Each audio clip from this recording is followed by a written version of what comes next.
this was your favorite book growing up, here are 3 Egyptology-themed murder mysteries I think you'll enjoy.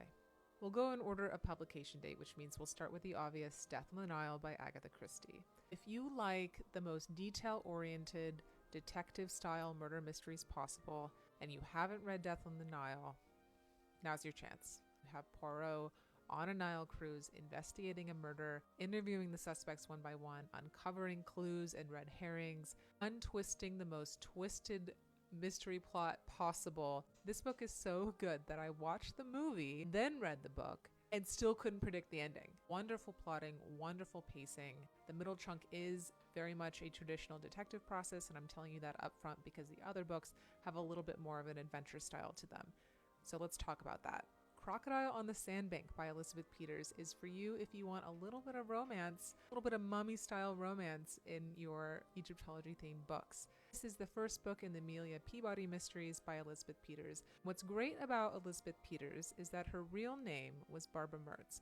Dr. Barbara Mertz. This woman had a PhD in Egyptology from the University of Chicago and had to use a pen name, actually multiple pen names, for her fiction because she was writing academic nonfiction about ancient Egypt under her real name. I am telling you that so that when you read this book and you learn things about Egypt and ancient Egypt, you know it's coming from an academic. And it's not dry, it's not boring, it is hilarious. This book is vibrant, witty, funny, suspenseful. It's got that mummy curse that I know we're all craving, and it's got a really plucky, supposedly spinster main character who eventually might just fall in love with a really grumpy, scruffy man. Crocodile on the Sandbank, I cannot recommend it enough. And then lastly, we have a book that was published just this month, Murder Among the Pyramids by Sarah Rosett. If you want a good midway point between Death on the Nile and Crocodile on the Sandbank, I think this is it. This is a cozy historical mystery. So it is a cozy mystery, by the way, is a very traditional style mystery. So amateur sleuth, suspects, clues, really well plotted.